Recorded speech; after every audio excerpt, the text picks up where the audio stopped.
Hello and welcome to my YouTube channel Afan Salim Educations.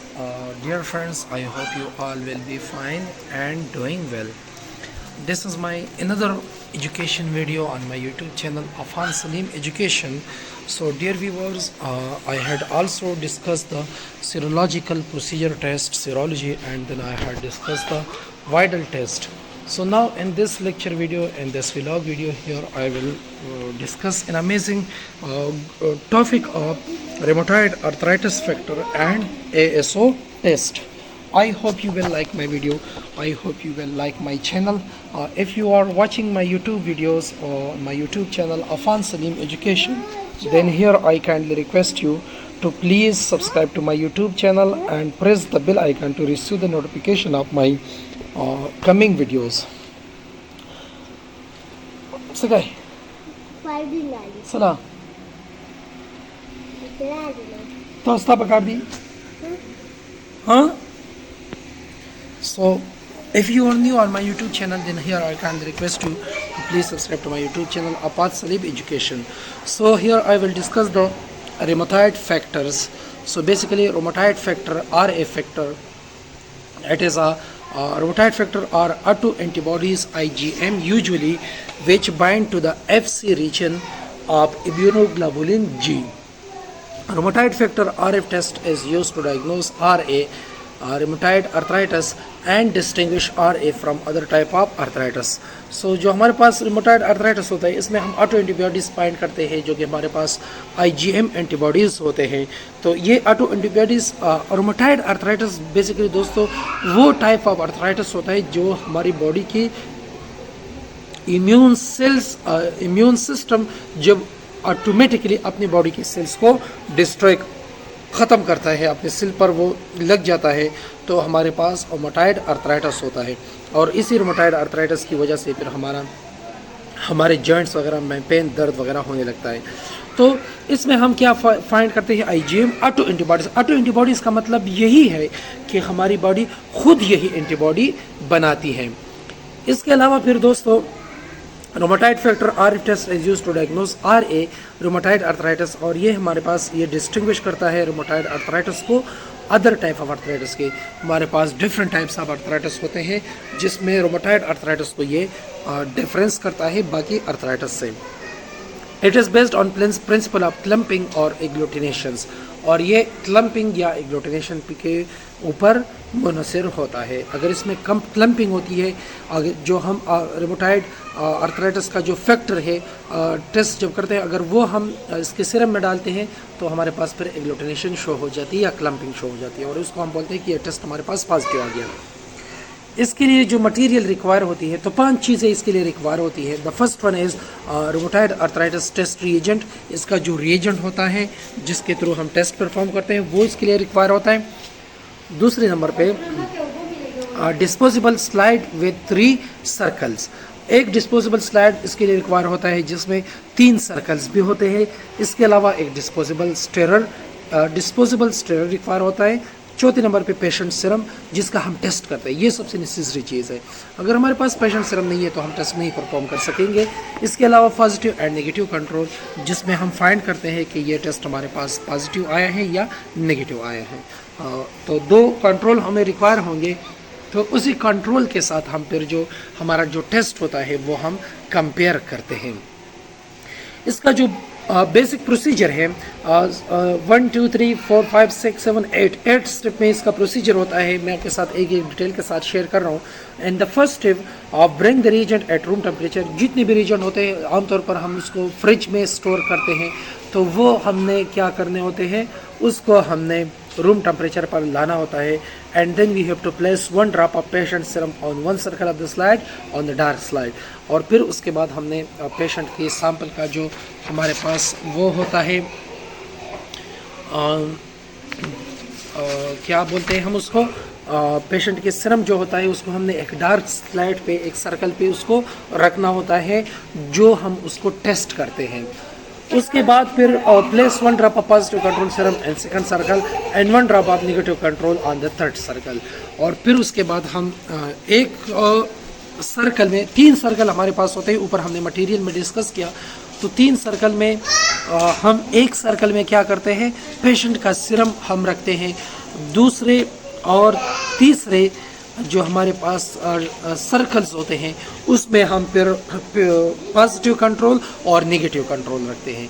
तो जो हमारे पास test का रिज़ल्ट आता है तो फिर वो हम नेगेटिव और पॉजिटिव कंट्रोल के साथ कंपेयर करते हैं। तो थर्ड स्टेप में हम ये करते हैं। फोर्थ स्टेप में फिर हम दोस्तों क्या करते हैं, in the fourth step we can pour 1 drop of reagent on each circle। Control में भी, पॉजिटिव कंट्रोल में भी, नेगेटिव कंट्रोल में भी, और उसके साथ साथ पेशेंट के सीरम में भी, तीनों में हम क्या करते हैं, हम 1 ड्रॉप रिएजेंट डालते हैं।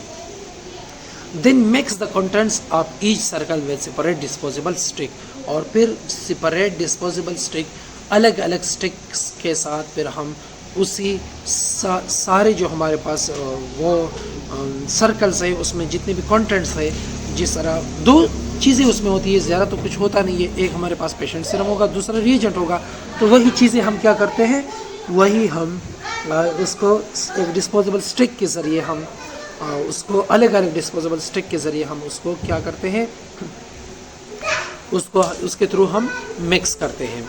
And then we observe agglutination within 3 minutes, और फिर 3 मिनट के अंदर अंदर हम इसमें एग्लूटिनेशन वो ऑब्जर्व करते हैं। बेसिकली ये एग्लूटिनेशन या क्लम्पिंग होता कैसे है, इसका जो बेसिक कंसेप्ट है वो इस तरह होता है, एग्लूटिनेशन या क्लम्पिंग के तो जो ये बेसिकली क्लम्पिंग होता है वो हमारे पास 2 चीज़ों की वजह से होते हैं। इसमें एक तो एंटीबॉडीज़ होती हैं जो सीरम में होती है, और जो रिएजेंट होता है उसमें हमारे पास एंटीजन होता है। तो यहाँ पर एंटीजन एंटीबॉडी इंटरेक्शन होता है, एंटीजन एंटीबॉडी कम्प्लेक्स बनता है। तो अगर हमारे पास पेशेंट के सीरम में, अगर पेशेंट को आर्थराइटिस है तो उसके सीरम में लाजमी ऑटो एंटीबॉडीज़ होंगी, और वही एंटीबॉडीज़ जो रिएजेंट है उसके साथ रिएक्शन करेगी, और जब वो रिएक्शन करेगी तो एक बड़ा क्लम्प बनेगा, एक बड़ा एग्लूटिनेशन बनेगा, और उसी एग्लूटिनेशन को हम फिर पॉजिटिव कंसिडर करेंगे। तो बेसिकली एंटीजन एंटीबॉडी रिएक्शन होती है between the reagent and between the auto antibodies. और अगर किसी पेशेंट के सीरम में ऑटो एंटीबॉडीज़ नहीं है, ऐसो जो हमारे पास रिमोटाइड आर्थराइटिस की जो फैक्टर्स में जो हमारे पास एंटीबॉडीज़ है वो नहीं बनी है, तो जब वो नहीं बनेगी तो डेफिनेटली वहाँ पर एग्लूटिनेशन शो नहीं होगा। If there is agglutination in the test, it means the test is positive. अगर agglutination है तो test positive रहेगा. If there is no agglutination found, then it means test is negative. अगर agglutination नहीं है तो test हमारे पास negative रहेगा. तो यहाँ पर here I clear one thing that we add positive control and negative control. So in the positive control there must be an agglutination, while in the negative control there must not be agglutination occur. So अगर हम यहाँ पर देखें तो जो हमने positive control use किया था और जो हमने नेगेटिव कंट्रोल यूज़ किया था उसका हमें फ़ायदा ये मिलेगा पॉजिटिव और नेगेटिव कंट्रोल का कि टेस्ट को हम कंपेयर कर सकेंगे। अगर वो पॉजिटिव कंट्रोल की तरह हुआ जो हमने टेस्ट पेशेंट सीरम का परफॉर्म किया था, if it was like positive control, if it was like a positive control, then it must be positive. The test of the patient RA factor will be positive. If it is negative, just like a negative, there is no agglutination like negative control, then our test must be negative. So that is the basic procedure of RA factor.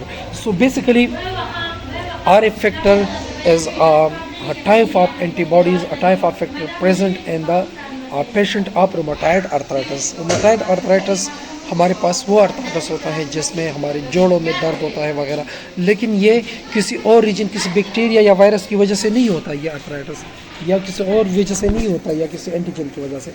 ये सिर्फ और सिर्फ एक चीज़ की वजह से होता है, और वो एक चीज़ दोस्तों हमारे पास है वो है ऑटो एंटीबॉडीज़ की। हमारा बॉडी खुद इस तरह की एंटीबॉडीज़ बनाती है जो हमें वो नुकसान पहुंचाती है, जो हमारे सेल को वो ख़राब करती है। तो दोस्तों ये हमारा आज का लेक्चर था, आज का हमारा टेस्ट था सीरोलॉजी में। इंशाल्लाह आगे भी हम आपके साथ ASO टेस्ट डिस्कस करेंगे। मैं सोच रहा था कि इसी वीडियो में ही आपके साथ ASO टेस्ट डिस्कस करूं, लेकिन टाइम यहाँ पर हमारे पास इतना नहीं था, इस वीडियो में हम आपके साथ शेयर नहीं कर सके। इंशाल्लाह अगली वीडियो में मैं आपके साथ ASO टेस्ट भी शेयर करूँगा। तो तब तक के लिए मुझे इजाज़त दीजिए और अपनी दुआ में याद रखिएगा।